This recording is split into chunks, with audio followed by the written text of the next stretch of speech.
Very good evening students, welcome to my channel learn with Ankush Gill. Class चल रही है आपकी एसएससी जीडी 23-24 सेशन। तो प्रीवियस ईयर क्वेश्चन है यहाँ पे, और आज का जो क्वेश्चन हम डिस्कस करेंगे वो है आपका 13 जनवरी को हुआ था। शिफ्ट 1 है भाई, क्लास आपकी इंग्लिश की है ये। चलिए स्टार्ट करते हैं बिना टाइम वेस्ट किए। हाँ जी, पहला क्वेश्चन पढ़ो इसको और ट्राई टू अंडरस्टैंड इट और आंसर दो भाई क्या होगा इसका। तो भैया यहाँ पे हमने क्या करना, क्या है, अंडरलाइन सेगमेंट है यहाँ पे, तो हमने इसको जो है सब्स्टिट्यूट करना है। ठीक है, so as he is never on time, as he is never on time he regrets uselessly on missing the flight। कहता क्योंकि यहाँ पे जो as है ना, यहाँ पे as का क्या मतलब है, क्योंकि वो टाइम पे होता ही नहीं है। ठीक है, नेवर ऑन टाइम। तो अब क्या, अपनी फ्लाइट मिस हो जाने पे वो पछतावा कर रहा है, पॉइंटलेसली, यूजलेसली, जिसका कोई फायदा नहीं है। पहले टाइम पे आ जाते तो फ्लाइट तुम्हारी मिस नहीं होती, और फ्लाइट मिस हो गई तो पछताने का क्या ही फायदा भाई, अब थोड़ी ना तुम चढ़ जाओगे उस पर।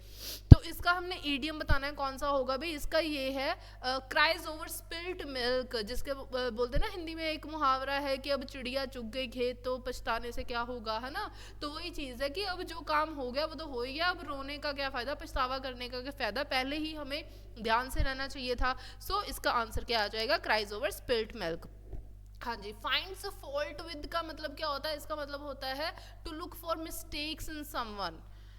टू लुक फॉर मिस्टेक्स, हमेशा किसी में या किसी चीज़ में गलतियां ही ढूंढते रहना, उसके पॉजिटिव एस्पेक्ट नहीं देखना।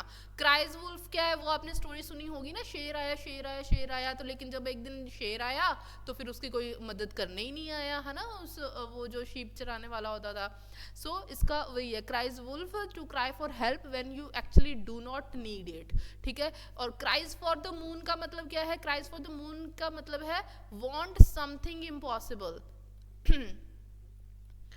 टू वॉन्ट समथिंग इम्पॉसिबल, हाँ जी, कोई ऐसी चीज की इच्छा रखना, डिजायर रखना, चाहना ऐसी चीज को जो कि इम्पॉसिबल है। वो आपने गाना सुना है ना, कर बैठा भूल वो ले आया फूल वो, है ना, उसे कहो जाए चांद लेके आए तभी मैं मानूंगी। मतलब कोई गिफ्ट ले आया, कोई चॉकलेट ले आया, लेकिन नहीं वो तो बंदी तभी मानेगी जब उसके लिए वो चांद लेकर आएगा। अब ये थोड़ी ना पॉसिबल है।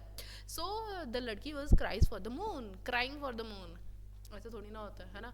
चलो, यील्ड्स वैसे लेकर आना चाहिए, है ना, इट विल बी अमेजिंग। खैर चलो, आगे है यील्ड्स। तो ये आपका वर्ड दिया हुआ है भाई यील्ड्स, इसका हमने सिनोनिम जो है ना इस ब्लैंक में हमने फिल करना है। सो क्या कह रहा है, बीनोज land dash high quality of wheat and grams. देखो यील्ड का जो मतलब होता है ना, वो होता है किसी चीज़ को क्या करना, बनाना, उसको उपजाना, उसको प्रोड्यूस करना, है ना। जो लैंड है वो क्या करती है भाई, लैंड जो है वो क्या करती है, प्रोड्यूस करती है ना। क्या प्रोड्यूस करती है, क्रॉप्स प्रोड्यूस करती है, उसमें चावल उगते हैं, उसमें क्या बोलते हैं, हमारी मक्की का आटा जो है ना, गेहूं, वो मक्की, ये सारा कुछ, बाजरा, है ना, ये सब कुछ उगता है, फ्रूट्स वेजिटेबल्स, ब्ला ब्ला ब्ला। सो वही चीज़ है, कहता है उसकी जो है हाई क्वालिटी ऑफ व्हीट और ग्राम जो है ना, वो क्या करती है भाई, प्रोड्यूस करती है ना, प्रोड्यूसेस। सो लैंड है भाई, सिंगुलर है तो प्रोड्यूसेस आएगा। चलिए, manager decided to dash the meeting as many of the members were not present. कहता है मैनेजर ने डिसाइड करा डैश करने का मीटिंग को, क्योंकि बहुत सारे जो मेंबर्स थे वो प्रेजेंट नहीं थे, वो आए नहीं, वो एब्सेंट थे। ठीक है, चलिए ये सारे फ्रेजल वर्ब्स हैं तो हम देख लेते हैं अब इनका क्या मतलब है। कॉल ऑन का मतलब क्या होता है, कॉल ऑन का मतलब होता है टू पे विजिट, टू पे विजिट टू समवन, किसी को जाकर मिलना। ठीक है, इसको बोलते थे कॉल ऑन। कॉल ऑफ का मतलब क्या होता है भाई, कैंसिल करना। ठीक है, कट डाउन का मतलब क्या होता है, टू रिड्यूस।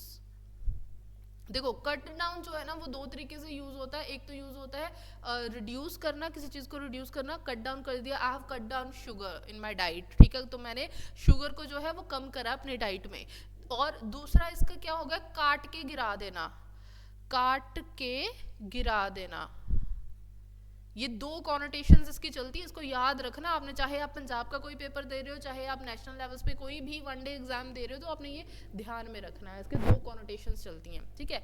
और कैरी ऑन का क्या मतलब होता है, कैरी ऑन जट्टा आपने सुना होगा, इट मीन्स लगे रहो मुन्ना भाई, ये भी सुना होगा, टू कंटिन्यू, किसी चीज़ को कंटिन्यू रखना।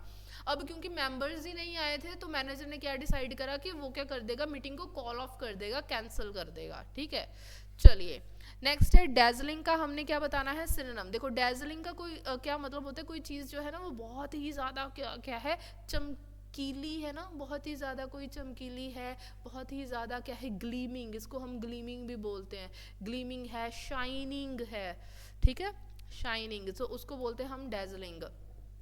तो इसका क्या होगा, ब्रिलियंट। ब्रिलियंट को वैसे आपने ना क्लेवर की कनोटेशन में सुना होगा कि क्लेवर है, इंटेलिजेंट है अगर बच्चा, तो हम उसको बोल देते हैं कि क्या है भाई, वो बहुत ही ब्रिलियंट पर्सन है। लेकिन एक्चुअल में ब्रिलियंट का मतलब क्या होता है, समवन और something which has lots of light, okay,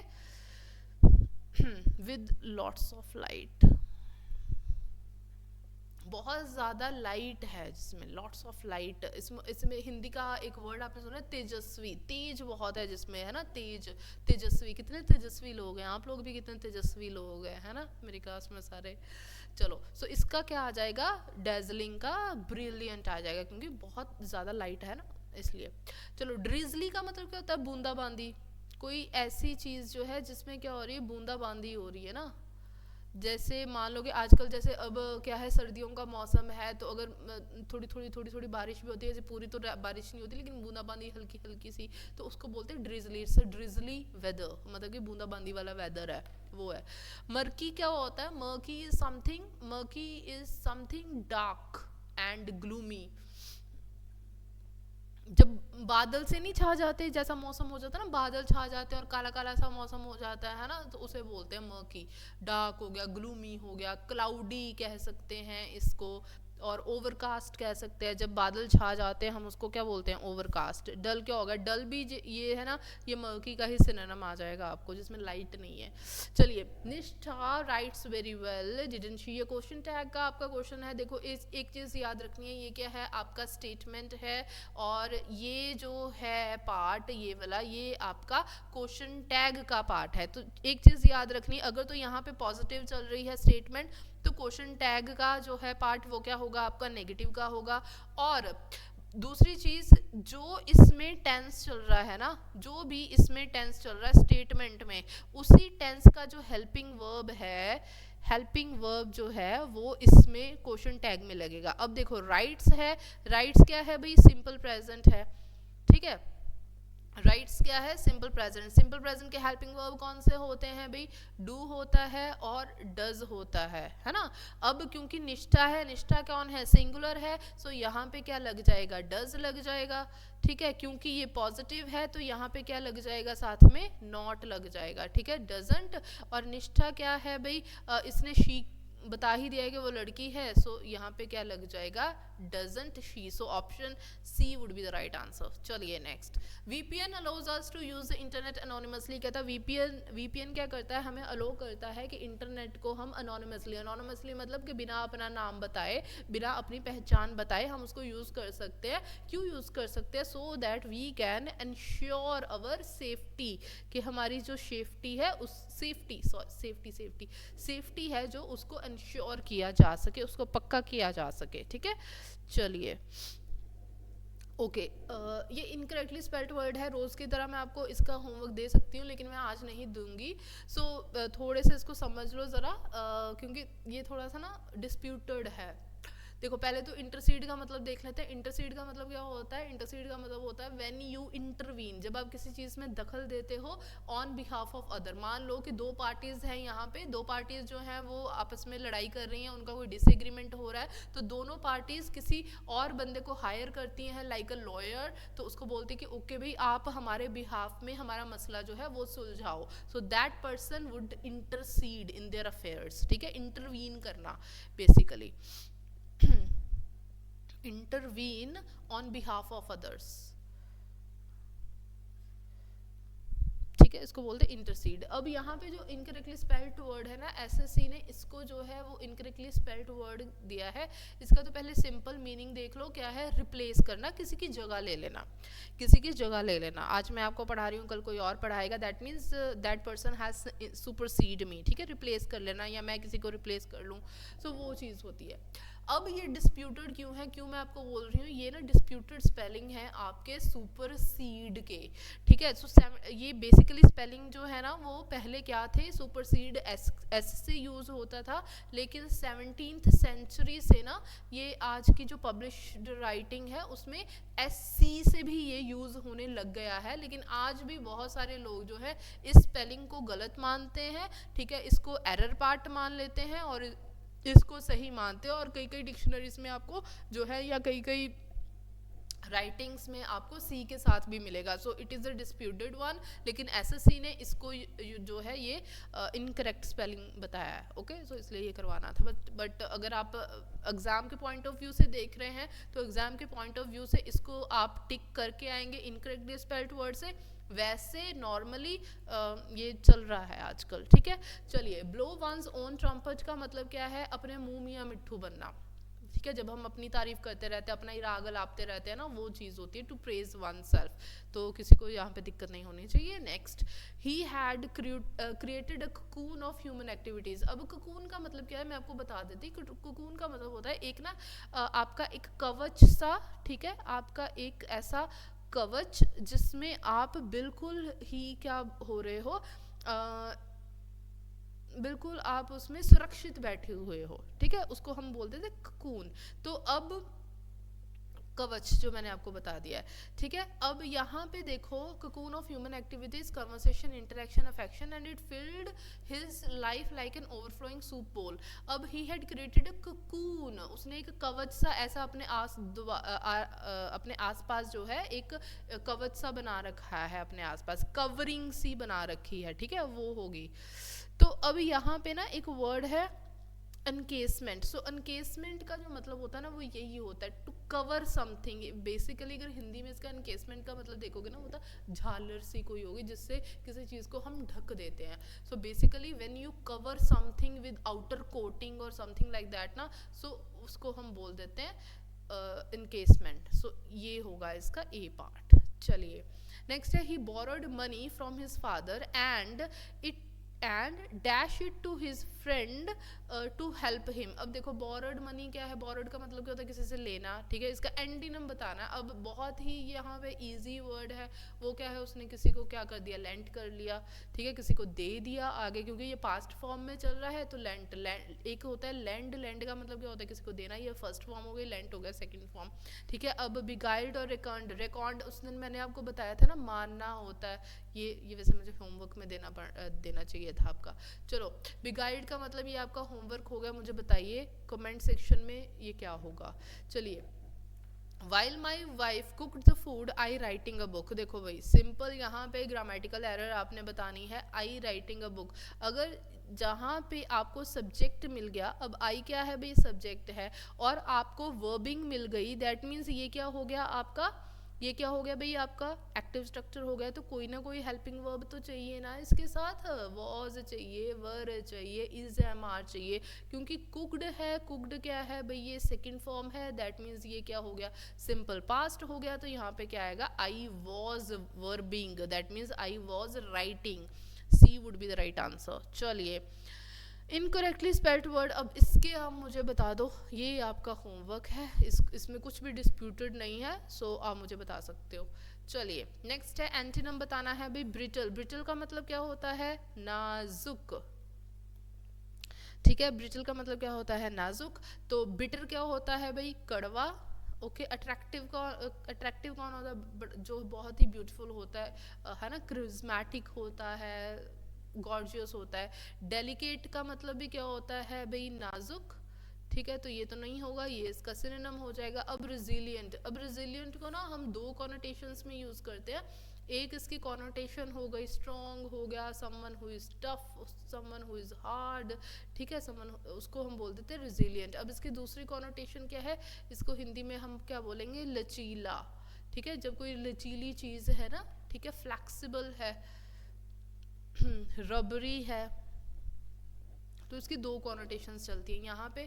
कौन सी कॉनोटेशन के हिसाब से हम आंसर दे रहे हैं? स्ट्रॉन्ग, एक है ब्रिटल नाजुक कमजोर, दूसरा क्या हो गया? Tough strong. ओके चलिए, the doctor had to go with operation as राज's condition was very dash comical. अब यहाँ पे जो कॉमिकल है ना, इसका एंटीनम हमने इसमें भरना है। भाई कॉमिकल क्या होता है? कोई हास रस वाली जो बात हो गई है ना, हास्य वाली कोई बात हो गई, हंसने वाली कोई बात होगी, मजाक करने वाली कोई बात हो गई है ना, कॉमेडी वाली कोई बात होगी, वो कॉमिकल हो गया। तो इसका जो है उलट क्या होगा? गंभीर होगा ना। उसका उलट क्या होगा भाई? गंभीर ही तो होगा। तो क्या हो जाएगा? सीरियस। ओके, पेकुलियर का मतलब क्या होता है? समथिंग अनयूजुअल, अनयूजुअल ये हो गया आपका peculiar. Not normal, abnormal, not normal. ठीक है, क्यूरियस कौन होता है भाई? जिज्ञासु होता है ना, ये होता है आपका जिज्ञासु। सीरियस आपको बता दिया, इसका आंसर है प्रॉन का मतलब क्या होता है? औंधा, उल्टा। ठीक है, औंधा, उल्टा। तो ये कॉनोटेशन है। चलिए, अपलॉड, अपलॉड का मतलब क्या होता है ना? अपलॉड का मतलब होता है किसी की तारीफ करना, तारीफ करना। मेरे हिंदी के स्पेलिंग्स को ना इग्नोर करना, ठीक है? मैं आपको बस बता पा रही हूँ, मैं पंजाबी हूँ, तो मुझे हिंदी के इतनी नहीं आती, मैंने 10th तक ही हिंदी पढ़ी है, सो दैट्स वाई। ओके चलो, कमेंड का मतलब क्या होता है? इसका भी मतलब क्या होता है? To praise. तो ये तो नहीं होगा भाई, ये तो इसका सिनोनिम हो गया है ना। ओके, मैग्नीफाई करने का मतलब क्या होता है? मैग्नीफाई करने का मतलब होता है किसी चीज़ को बढ़ा देना।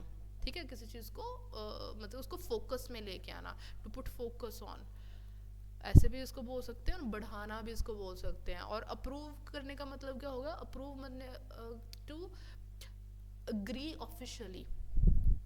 जब हम किसी चीज़ को ऑफिशियली मान लेते हैं ना, उसके साथ सहमत हो जाते हैं, that means we are approving of this thing.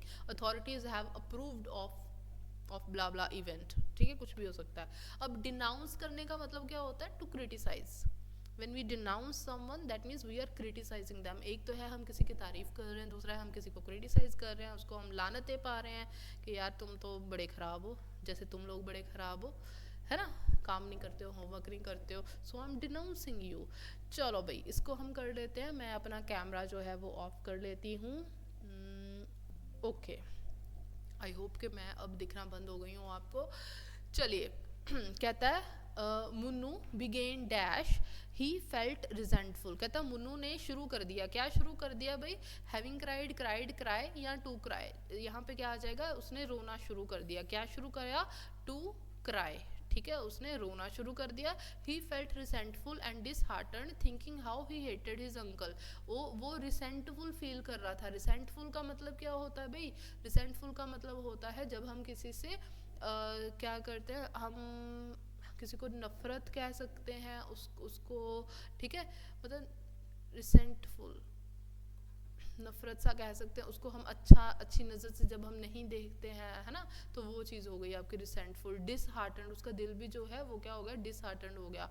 Okay, disheartened है जब हम किसी को ये बोल सकते हैं, डिसहार्ट हो जाना, डिसअपॉइंटेड कह सकते हो, वो हो गया। Thinking how he hated his uncle, ये सोच रहा था कि वो अपने अंकल को, मतलब कितना वो अपने अंकल को नफरत करता है। बट ही सॉ दैट, चलो आगे पढ़ते हैं। But he saw that the fellow on the steel horse who had been the cause of his dash, पर वो ये पर वो देखता है जो फेलो, यहाँ पे फेलो का मतलब हो गया वो इंसान। ऑन द स्टील हॉर्स, जो कि कौन से घोड़े पे है? स्टील हॉर्स, स्टील का एक बना हुआ हॉर्स है, ठीक है, उसके ऊपर है। Who had been the cause, जो कि उसका डैश का क्या था? कॉज था, उसकी पनिशमेंट का जो है क्या था भाई? कॉज था। ठीक है, कहता है यही जो बंदा है जो कि स्टील हॉर्स के ऊपर है, यही इसके पनिशमेंट का क्या है भाई? कारण है।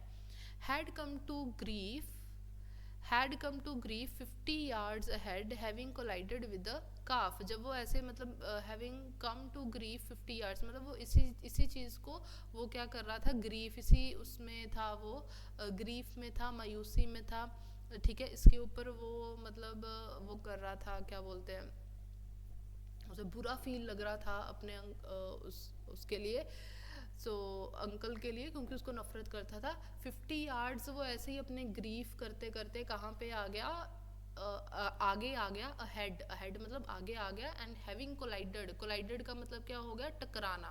सो having collided with a calf, calf क्या होता है भाई, काफ बोलते हैं काऊ के बच्चे को, ठीक है, काऊ के बच्चा जो होता है ना छोटा सा, उसको बोलते हैं काफ, ठीक है।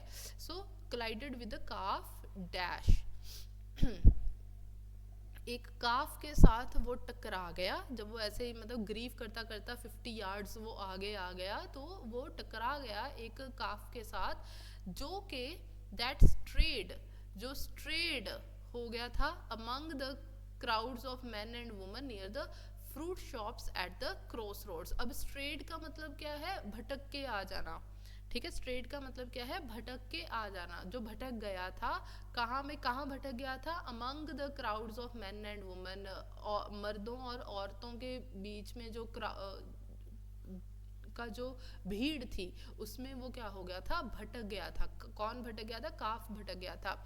नियर द फ्रूट शॉप्स, ये फ्रूट शॉप्स के नज़दीक था, क्रॉस रोड पे। So he walked along reassured forgetful, कहता सो वो क्या करता रहे भाई, he walked along reassured forgetful still but sufficiently cautious with a dash ahead of him. कहता फिर वो क्या करता, सो ही वॉकड अलॉन्ग, फिर वो चलता गया, उसी रोड पे चलता गया, रीअश्योर्ड, अपने आप को फिर से उसने अश्योर करा, ठीक है।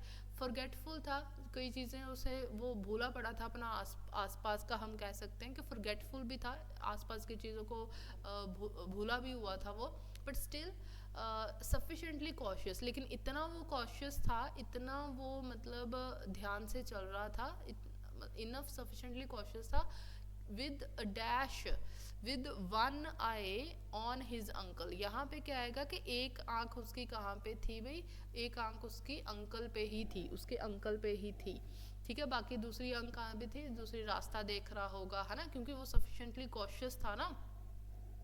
So one I on his uncle, एक आंख उसकी उसके अंकल के ऊपर थी। एक आंख अंकल के साथ तो नहीं हो सकती, अंकल में नहीं हो सकती, अंकल के बारे में नहीं हो सकती ना, सो यहाँ पे कॉनोटेशन ऑन वाली चलेगी। Then ahead of him, another on the row of shops, and on occasional glance behind to see that there was not another steel horse or bicycle as the juggler dash it। चलो